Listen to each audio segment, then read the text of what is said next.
नमस्कार। कथा कथन में आपका स्वागत है।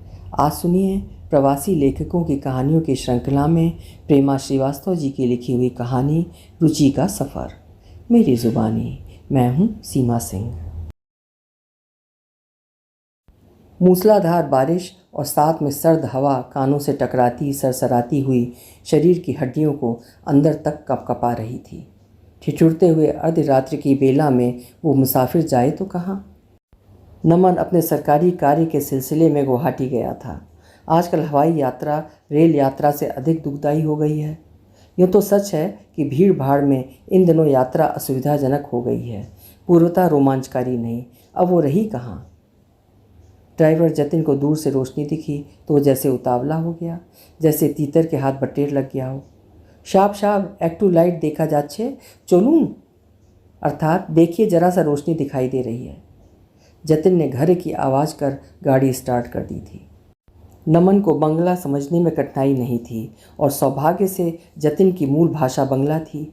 यूँ तो जतिन कलकत्ता वासी था, किंतु गुवाहाटी में सरकारी काम मिला था। वो अपनी पत्नी और 2 प्यारे प्यारे बच्चों के संग गुवाहाटी में रहता था।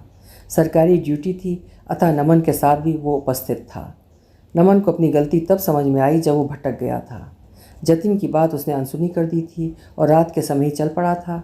गलत निर्णय का प्रभाव दुष्कर होता है, जानते हुए भी अक्सर मनुष्य गलती कर ही बैठता है। रोशनी बहुत नज़दीक से नहीं आ रही थी। नमन को गुवाहाटी के इसी अंदरूनी इलाके से होकर काजीरंगा जाना था। जतिन अनुभवी ड्राइवर नहीं था, अतः घनी अंधियारी में एक मोड़ गलत ले लिया था, किंतु वो घुमावदार रास्ता भी काजीरंगा की ओर जाकर जुड़ जाता था। अतएव जतिन को गंतव्य दिख गया था। सरकारी जीप और सरकारी डाक बंगले के ठीक सामने आ रुकी। घने जंगल के बीच बना था ये सरकारी वृहत बंगला। यहाँ कौन आता होगा, उसने मन में सोचा। घने जंगल के बीच जान जोखिम में डालकर काम भी कोई क्या कर पाता होगा। आसपास जंगल ही जंगल। सबसे कठिनाई थी भाषा की। आसामियों की संपर्क भाषा सर से ऊपर निकल जाती थी। दिल्लीवासी नमन के लिए गुवाहाटी की असमिया और निज मातृभाषा के बीच संपर्क करना अत्यंत कष्टदायक हो रहा था। नमन को गुवाहाटी के अंदरूनी क्षेत्र के जोखिम इलाकों में जाना था तो कुछ भयभीत भी था। एक परछाई उभरी थी श्वेत दीवार पर। नमन और जतिन को राहत मिली कुछ देर के लिए। उस बंगले की देखभाल करने वाला वो केयर टेकर मदन था। बंगले के पार्श्व भाग में ये व्यक्ति सपरिवार रहता था। उम्र लगभग 45 वर्ष, पर आलसी कि जैसे 70 पार कर लिया हो। बंगला इतना अधिक पुराना नहीं था। सबसे बड़ी बात तो ये थी कि उसके चमकते दीवारों, अलमारियों, दरवाज़ों तथा बिन जाले मकड़ियों की छत देखकर एकदम नया ही प्रतीत हो रहा था। साफ सुथरा कमरा देखकर तसल्ली हुई थी। नमन भीगा हुआ था, अतः गर्म चाय की फरमाइश कर दी। सोती हुई रुचि जगाई गई। 12 बजे रात की बेला क्या करे, कैसे बनाए, पर बनाना तो होगा ही। अतिथि देवो भव बारंबार सुनकर समझकर पले हुए हम सुसंस्कृत देश के वंशज जो हैं। रुचि सोचती हुई कोयले की अंगीठी सुलगाने लगी थी। महज 12 वर्ष की ही तो थी। अर्धरात्रि की नींद की खुमारी थी, पूर्णतः जागरावस्था में नहीं थी। चाय बनाने के लिए उठाया जाना उसे खल गया था। अचानक एक जोरदार आवाज़ के साथ पूरी की पूरी चाय रुचि के पेट से होती हुई समूचे फर्श पर फैल गई। रुचि के कंठ से एक डरी सी चीत्कार निकल पड़ी थी। साथ ही अंदर से एक सख्त कड़क आवाज़ तत्क्षण आई। करमजली, अब क्या कर बैठी, कोई ढंग का काम तो किया कर। बिन माँ बाप की बेटी, वैसे ही बोझ उस पर से बेसहूर। रुचि कौन थी ना जानते हुए भी उस आवाज़ की ओर नमन लपक कर आगे बढ़ा, परंतु वो कमरे के अंदर चली गई थी।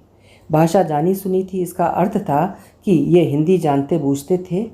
इनसे संपर्क कर अपनी बात समझाई और समझी जा सकती थी। खुश हुआ था नमन, किंतु तत्क्षण पुनः एक कराह ने उसे सचेत किया। किसी अजनबी के कमरे तक न जाने का औचित्य समझ पैर वहीं रुक गए।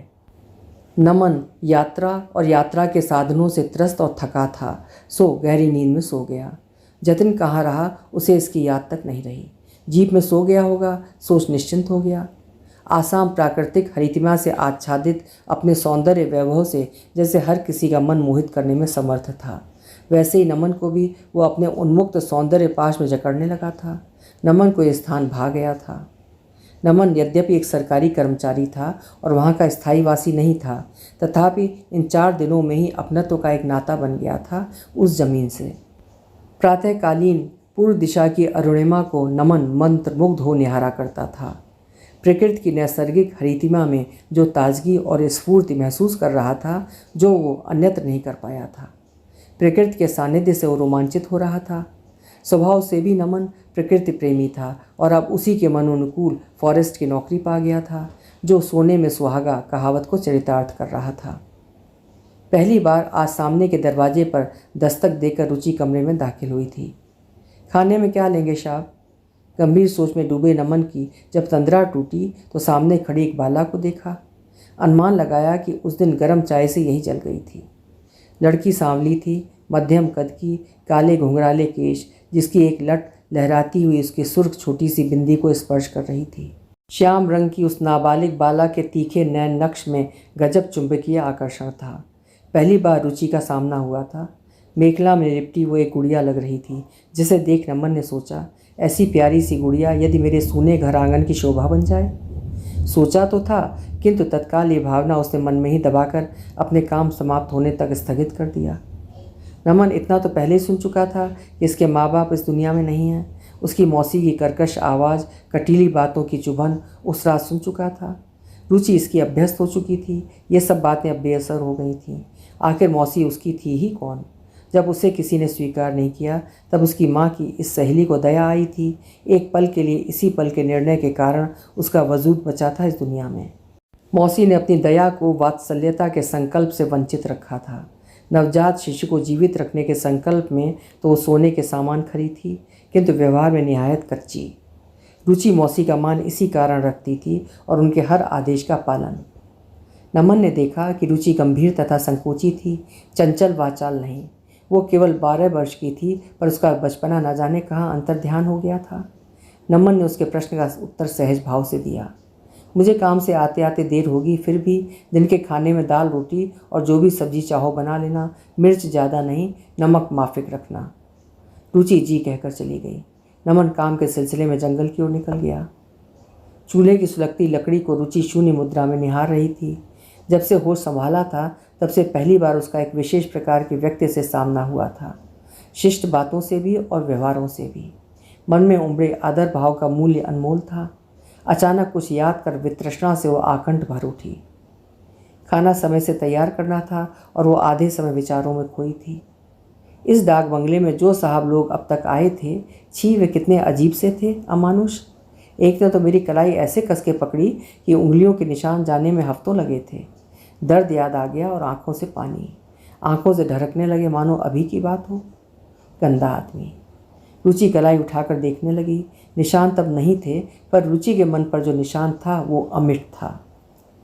मौसी ने कड़ा आदेश दिया था, चुप रहना, ये बातें कही नहीं जाती। एक पल वो खुश हो जाती है, पर ये साहब जी अच्छे हैं। खाने का समय हो रहा था। देखकर रुचि ने जल्दी हाथ चलाना शुरू कर दिया था। नमन जंगल के अंदरूनी हिस्से में हाथी पर बैठ एक अन्य स्थानीय कर्मचारी को लेकर चल पड़ा था। बड़े बड़े घने पुराने पेड़ों के मध्य से गुजरता हाथी रोमांचित कर रहा था। सूंड बढ़ा, टहनियाँ तोड़ता मंद गति से चल रहा था। इन दिनों जंगल की कटाई चोरी छिपे अवैध तरीके से होने लगी थी। पहले की अपेक्षा यहाँ की प्राकृतिक छटा कम हो गई है साहब। बेजोड़ सौंदर्य था, जिसका वर्णन करने के लिए शब्द ही कम पड़ जाएंगे, महावत ने बताया था। गुवाहाटी वासी सहकर्मियों ने गदगद होते हुए तथा कुछ चिंतित स्वर में कहा, आसाम अपने प्राकृतिक वैभव के कारण ही तो अत्यंत खूबसूरत दिखता है। उसी पर अगर ग्रहण लग जाएगा तो पर्यावरण प्रभावित होगा और जनसाधारण पर इसका कुप्रभाव निश्चित ही पड़ेगा। नमन ने सिर हिलाते हुए स्वीकार किया। नमन को अपना यह दौरा अतिशय रोमांचकारी लगा। एक सींग वाला राइनो अर्थात गैंडा काजीरंगा में ही देखने को मिला। इस पूरे क्षेत्र का निरीक्षण करने का काम नमन को पूरा कर रिपोर्ट उच्च स्तरीय दफ्तर में करनी थी। नमन उस दिन वापस समय पर नहीं आ पाया। कारण, आते समय अचानक एक वृक्ष की बड़ी डाल टूटकर उस पर ऐसी गिरी कि नमन के साथ हाथी भी घायल होकर रुक गया। न वो आगे बढ़े न पीछे। नमन के सिर पर अत्यधिक चोट आई कि वो तत्काल बेहोश हो गया था। संरक्षकों के सतत प्रयास के पश्चात घंटों बाद नमन ने आंखें खोली। घायला अवस्था में वो किसी प्रकार डाक बंगले तक लाया गया। चोट गहरी थी, अतः नमन को आराम और सेवा दोनों की जरूरत थी। केयर टेकर ने अपने हिस्से का एक काम भी रुचि पर सौंप दिया था। सेवा में कमी ना हो, सख्त हिदायत थी। रुचि अक्सर नमन के कमरे में आती जाती थी, खाना देती, दवा देती। उस पर जिम्मेदारी डाल मदन और उसकी पत्नी निश्चिंत थे। कुछ तबीयत में सुधार आया कि वो पुनः अपने काम में संलग्न हो गया। नमन ने रुचि की कार्य कुशलता, सेवा भाव और शिष्टता को अपनी बीमारी के दौरान बारीकी से देखा। वो बच्ची यहाँ खुश नहीं थी। नमन को ये बात समझने में देर नहीं लगी। नमन ने उस अबोध बाला के मन मस्तिष्क में अंकुरित एक कुंठा का भाव स्पष्ट देखा था। नियति से छली गई, ममता विहीन, अशांत परिप्रेक्ष्य में अत्यधिक अभाव में वो निरक्षर ही पल बढ़ रही थी। उदासीनता की परछाई उसके साथ साथ चल रही थी। नमन चिंतित था, इस जकड़न से कभी उबर पाएगी ये लड़की? कैसे? यही एक समस्या थी। नमन अपना काम जल्द समाप्त कर वापस दिल्ली जाना चाहता था, इसलिए अपने कागज़ों में इन दिनों अधिक उलझा रहता था। सिर का जख्म था, पूरी तरह स्वस्थ होने में समय लग गया। इसी बीच रुचि बाहर खेलती हुई दिन में कई बार दिख जाती थी। घर का काम करने के बाद वो खेलती रहती, कभी सकड़ी तो कभी गिट्टी। एक दो साथी भी उसके साथ दिखते, तभी एक कड़क आवाज़ सुनते वो भागकर मौसी के सामने हाजिर हो जाती थी। स्वामिनी की गर्जना उसे कपा देती। बिन माँ बाप की बेटी कहकर उस पर अपनी दया का बोझ डाल कटु शब्द सुना सुनाकर उसकी मौसी नित्य अपना कद ऊंचा करती जाती, ताकि रुचि उसकी अहमियत के समक्ष हीनता और लाचारी महसूस करे। नमन सोचता, जब ये कर्कश आवाज़ उसे इतना व्यथित करती है, तब वज्र तुल्य कठोर वाक प्रहार इस बच्ची को छत विक्षत नहीं करता होगा। जिस उम्र में रुचि के हाथ में पुस्तक, कलम, कॉपी, पेंसिल होनी चाहिए थी, उन हाथों कलछुल, चिमटा और चाकू होते थे। कपड़ों से हल्दी मिर्च की महक आती थी। नमन को आभास हो चुका था कि बिन माँ बाप की इस बच्ची का अंधकारपूर्ण भविष्य है, जिसे उसने अपने बचपन से स्वीकार कर लिया है। प्राकृतिक हरितमा के बीज फलित पुष्पित रुचि का समस्त जीवन ही प्रश्नों से घिरा हुआ था, न कोई प्रारंभिक सिरा, न ही अंतिम सिरा। यदि किसी की किस्मत वक्री चाल चलने लगे तो कुछ भी सही हो, ऐसी संभावना वो छोड़ती कहाँ है। जन्म से पहले पिता नहीं रहे और उसके अवतरण के साथ ही उसने माँ को खो दिया था। नवजात कन्या को उसके दादा दादी के घर में कोई कोना न मिला तो इस मौसी को तरस आ गया था। मौसा ने घोर आपत्ति की, पर अंतोतोगत्वा स्वीकार तो किया, किंतु रुचि वात्सल्यता से वो सर्वथा वंचित रही। रुचि कुछ बड़ी हुई तो मौसी के मन में लालच फलने लगा। रुचि की मौसी ने कभी प्रेम की भाषा जानी ही नहीं। उस पर किए हुए उपकार की कीमत वसूलना वो जानती थी। अपमानजनक अभद्र भाषा की बौछार चल रही थी। केयर टेकर अक्सर आलस्यवश कहीं कमरे में पड़ा रहता था। रुचि की मौसी ही घर चलाती और वो अपनी मर्जी की मालकिन थी। जो डाक बंगले में रुकता था वो अपनी मर्जी अथवा रुचि की मौसी मौसा के आग्रह पर कुछ अतिरिक्त रुपए रुचि के हाथों में पकड़ा जाता। उसका गुजर बसर उसी से होता था। सरकारी वेतन होता ही कितना था। जो भी सरकारी ऑफिसर कार्य के सिलसिले में इस इलाके में आकर इसी अकेले डाक बंगले में रुकता था, मौसी रुचि को ही आगे कर देती थी। डाक बंगले का पिछला दरवाज़ा बाहर से बंद किया जाता था, यही नियम था वहाँ का। चाबी रुचि की मौसी रखती थी। तरह तरह के वन विभाग अधिकारी का आना जाना था। नमन के हर छोटे बड़े काम के लिए रुचि को आगे कर उसके अभिभावक निश्चिंत हो जाते थे। मजाल था कि रुचि किसी बात को टाल दे। नमन की तबीयत में सुधार आने लगा था। वो लगभग ठीक हो चला था। सर्दी के दिन धूप अच्छी लग रही थी। नमन का जख्म अभी सूख रहा था, पर पूरी तरह नहीं भरा था। नमन की आवाज़ पर रुचि हाजिर हुई थी। जी साहब, कुछ काम था? किंतु ये पूछते हुए उसके चेहरे का रंग उड़ गया। कुछ डर था जो नमन स्पष्ट देख रहा था। रुचि को आश्वस्त करते हुए नमन ने कहा, बैठो, तुम तो बहुत अच्छी हो, बहुत प्यारी हो, काम भी बहुत करती हो। प्रत्युत्तर में रुचि ने उदासीन थके शब्दों में कहा, जी ये तो सभी यहाँ आने वाले कहते हैं, कोई नई बात आपने नहीं कही। नमन एक छोटी सी लड़की के मुख से ऐसा सुनकर फाइल से नज़र हटाकर उसकी ओर अवाक देखने लगा कि ऐसा क्या अनुचित कह गया। नमन को उससे इस उत्तर की आशा नहीं थी। रुचि पुनः बोली, अंतर इतना है कि आपने ये कहने में समय लगाया और लोगों को मैं पहले ही दिन में प्यारी लगने लगती थी, तभी सब मुझे प्यार भी करते थे जब तक यहाँ रहते। नमन ने देखा उसका बचपना कहीं छिप गया। चपलता को ढकेल एक अनुभवी लड़की के रूप में वो दिखी। कुछ और काम है तो बता दें, अन्यथा और काम है मुझे। नमन ठगा सा रह गया। आपने अब तक इस डाक बंगले का पिछला दरवाज़ा अंदर से बंद रखा, इसके लिए तहे दिल से आपका आभार। अन्यथा साहब, यहाँ अब तक जो भी आता था वो पीछे के उस दरवाजे की सांकल खुला रखता था, जो केवल बाहर से बंद किया जाता था। आपकी कृपा भी रही, एहसान भी। कहती हुई मात्र 12 वर्ष की नाबालिग बाला आंखों से ओझल हो गई। नमन को अपना कमरा जोर जोर से घूमता नजर आया। सिर थाम कर कुछ समय बैठा रहा, अशक्त। जैसे किसी ने शरीर का बूंद बूंद रक्त ही निचोड़ दिया हो। नमन का अंतर्मन उद्वेलित होने लगा था। ये छोटी सी बालिका समस्त पुरुष वर्ग को लज्जित कर चली गई थी। 12 वर्ष की मात्र, किंतु पुरुषों की दृष्टि में स्पर्श और भाषा का अर्थ समझती थी। निशब्द थी। वो कहे तो किससे, जाए भी तो कहाँ। रात भर नमन सो नहीं पाया। रह रहकर मासूम सा चेहरा आंखों के सामने तैर जाता। रुचि ने ऐसा क्यों कहा था, इसे समझकर नमन का मन दुख और शर्म से भर गया था।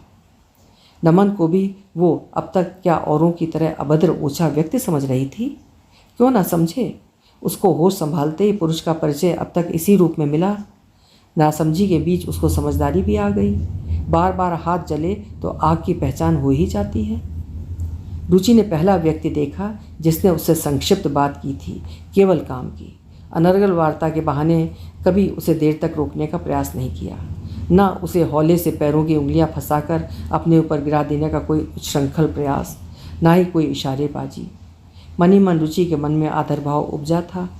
पहली बार उसने यह सत्य जाना था कि हर पुरुष एक सा नहीं होता।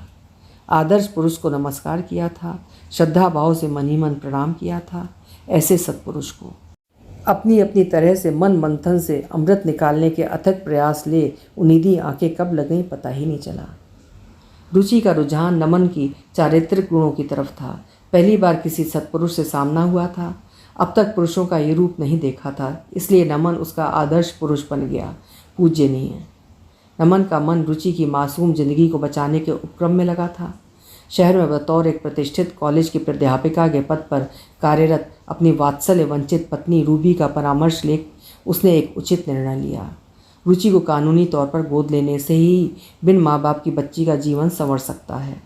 रुचि को अच्छा तो लगेगा ना?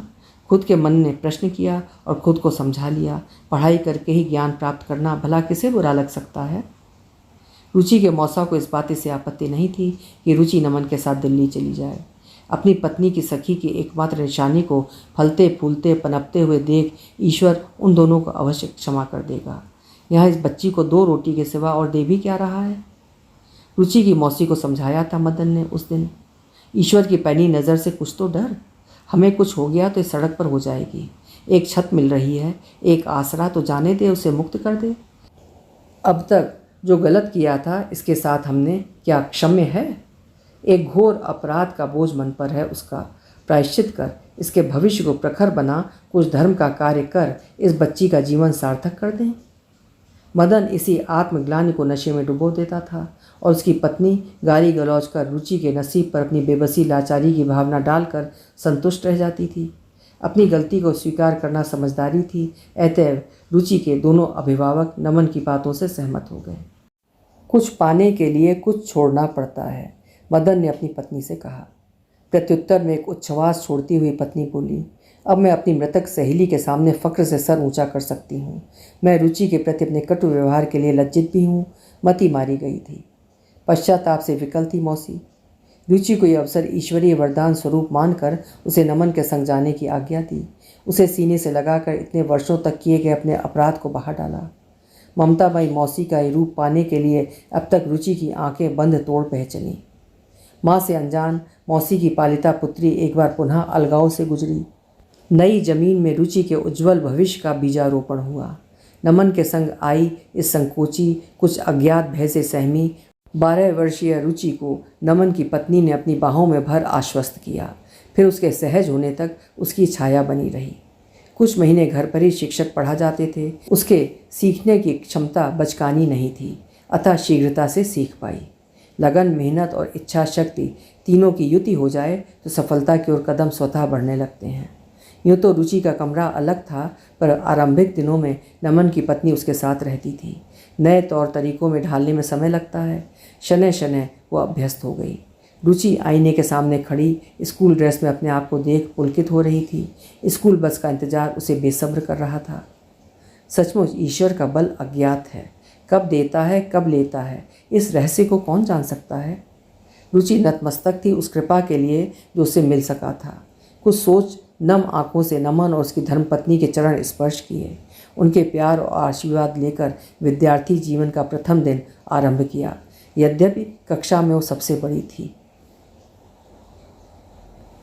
अभी आप सुन रहे थे प्रेमा श्रीवास्तव जी की लिखी हुई एक खूबसूरत कहानी रुचि का सफ़र। आशा है कहानी आपको पसंद आई होगी। पसंद आई हो तो कहानी लाइक ज़रूर करिएगा। कल फिर मिलेंगे। आपका समय शुभ हो।